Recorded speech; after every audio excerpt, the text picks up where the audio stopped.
भजन गायक सूरदास उठकर खड़ा होता है, हीरा के सौदागर से कहता है, मुझे हीरा दीजिए, मुझे कांच दीजिए, मैं पहचानूंगा।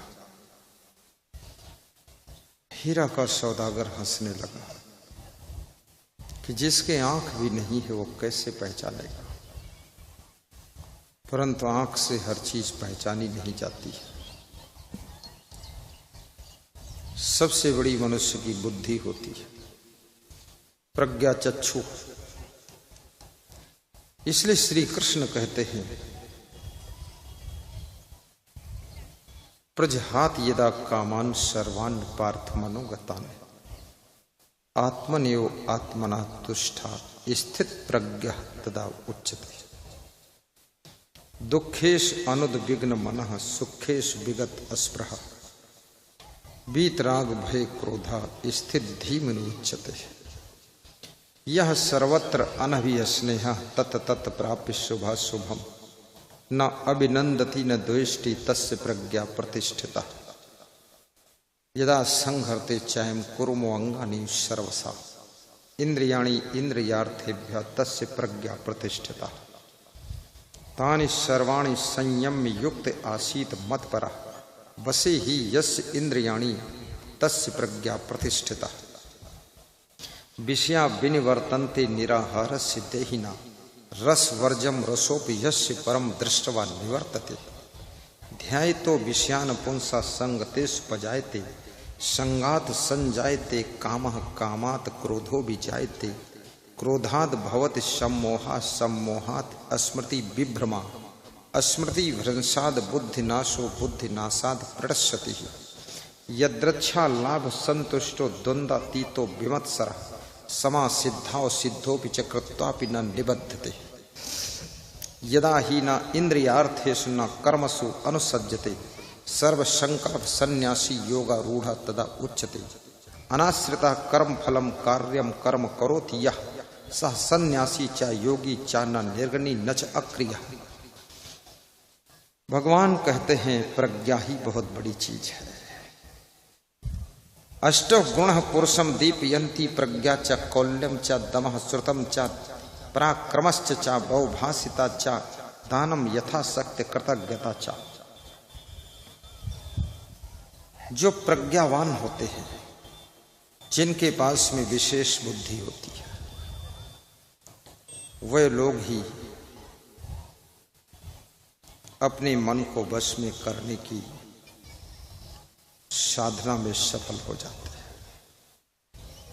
मूढ़ बुद्धि के लोग साधना से विचलित हो जाते हैं। प्रज्ञा चक्षु प्रकट कीजिए। आचार्य उपनयन मानो ब्रह्मचारुण्यम करुणते गर्भमंता।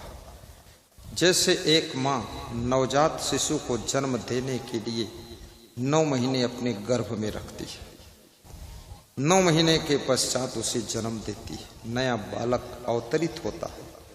ऐसे ही एक सद्गुरु दिव्य चक्षु, प्रज्ञा चक्षु, ज्ञान चक्षु, विवेक के नेत्र जन्म देने के लिए शिष्य को अपनी शरण में रखता है, अपने सानिध्य में रखता है। और जब शिष्य साधना में परिपक्व हो जाता है, स्वाध्याय करते करते, सेवा करते करते, सत्संग श्रवण करते करते जब शिष्य परिपक्व होता है, साधना में तपस्या में प्रवीण कुशल हो जाता है, तब उस शिष्य के अंदर प्रज्ञा चक्षु प्रकट हो जाते हैं। तब दिव्य ज्ञान प्रकट होता है। तब उसको वह दिखाई देता है जो पहले नहीं दिखाई देता था। वो छिपा हुआ तत्व, उसका वह दर्शन करता है अपने प्रज्ञा चक्षुओं से। जिस परमात्मा को ढूंढने के लिए लोग जंगलों में, पहाड़ों में, गुफाओं में, कंदराओं में, नदियों के किनारे, मंदिरों में घूमते रहते हैं, उस परम तत्व परमात्मा को अपनी आत्मा में ही वह प्राप्त करता है, लेकिन प्रज्ञा चक्षु के द्वारा प्राप्त करता है। परम ज्ञान हो जाता है, उसको आत्म ज्ञान हो जाता है। तब उसे फील होता है कि आत्मा में ही परमात्मा है। आत्म ज्ञान बिना नर भटके, कोई मथुरा कोई काशी हो। पानी में मेन पियासी, मोई सुन सुन आवे हांसी। आज हमारे पास में कार्यानंद यादव जी आए थे, वो भी दरोगा है। अगर बैठे हो तो खड़े हो जाए। ये देखो दरोगा जी है, शायद उनका घर दरभंगा जिले में है ना, जिला दरभंगा। उनके घर भी गया हूं, आप भी सब इंस्पेक्टर थे। वो यही साखी सुना रहे थे मेरे पास में कि मौको कहां ढूंढो बंदे में तो तेरे पास में।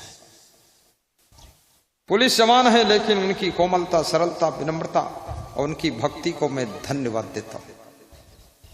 याद रखना, रोजी रोटी के लिए नौकरी करनी पड़ती है, रोजी रोटी के लिए सब करना पड़ता है, लेकिन भक्ति के साथ में सब करना चाहिए। सत्संग छोड़ करके केवल पेट पूजा के लिए तुम भाग रहे हो जानवरों की तरह, इसका नाम मनुष्यता नहीं है, जिंदगी नहीं है। याद रखना, सत्संग को साथ में रखकर, भक्ति को हृदय में भरकर पेट की व्यवस्था करना, यही तो मानवता है। नहीं तो पेट के लिए तो पशु पक्षी भी दौड़ते रहते। पेट, पेटी, बेटा, बेटी, इसके लिए तो सारा संसार पागल है। लेकिन थोड़ा अपनी आत्मा के लिए भी तो कुछ कर दो। जो भीतर बैठा हुआ पवित्र परमात्मा है, कस्तूरी कुंडल बसे मृग ढूंढे बनमाए, ऐसे घट घट राम है दुनिया जाने लाए। ज्यो तिल माही तेल है चकमक माही आग, तेरा साईं तुझ में जाग सके तो जाग। पुष्पे गंधस तिले तैलम काष्ठे वहिनी पयो घृतम, इच्छो गुणम तथा देहे पश्चात मानम विवेकता। जैसे पुष्प के अंदर गंध होती है, तिल के अंदर तेल, गुड़ के अंदर मिठास, गन्ने के अंदर गुड़ और दूध के अंदर घी, लकड़ी के अंदर आग, ऐसे ही तुम्हारे शरीर के अंदर, इस देह के अंदर छिपा हुआ परम तत्व परमात्मा है। लेकिन दूध दिखाई नहीं देता है, मथानी से मथने पर घी निकलकर बाहर आता है।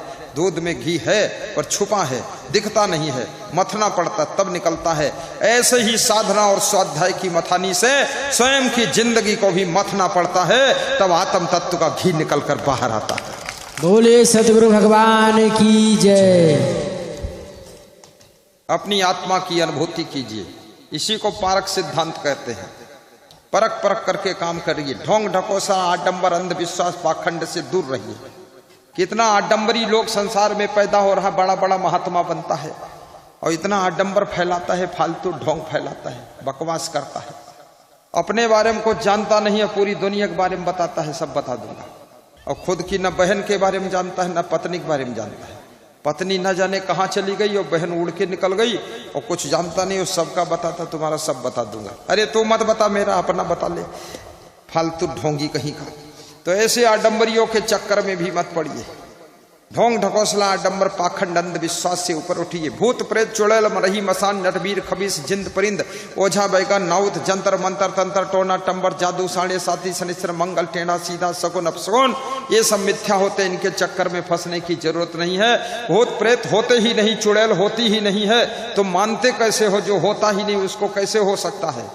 तुम मानते हो आदमी मर गया, भूत बन गया, स्त्री मर गई, चुड़ैल बन गई। अच्छा, चुड़ैल बन गई, जिंदा है चुड़ैल। बोले अरे हमको रात में दबाती है, तेरे को तो भैंस भी दबाती है। बेवकूफ कहीं का, फालतू बात करता है। रात में दबाती इनको, दिन में कौन दबाता तेरे को? दिन में कोई नहीं आता, रात में चुड़ैल आती है। कोई चुड़ैल पुड़ैल नहीं है। अगर चुड़ैल है तो शौचालय कहाँ जाती है? चुड़ैल है तो भोजन कहाँ करती है? चुड़ैल है तो लघुशंका कहाँ जाती है? भूत है तो लेटरिन किधर करता है? और भूत है तो इसको राशन कार्ड क्यों नहीं बना है? और ये चुड़ैलों का राशन कार्ड क्यों नहीं बना है? इनको भी गैस सिलेंडर मिलना चाहिए, नहीं भूखे मर जाएंगे। इनका भी वोट पड़ना चाहिए, तभी तो चुनाव जीता जाएगा।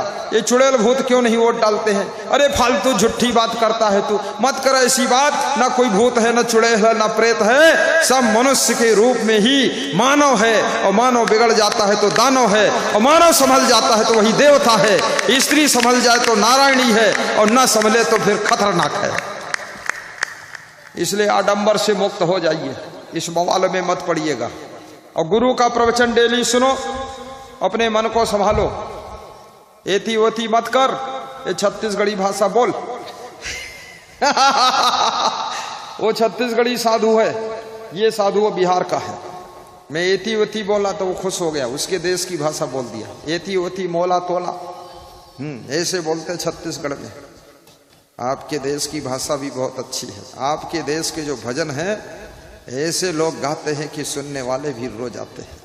बड़े करुणादायक भजन है, बिहार की भाषा में बहुत मीठा गाते हैं, बिल्कुल ममता टपकने लग जाती है।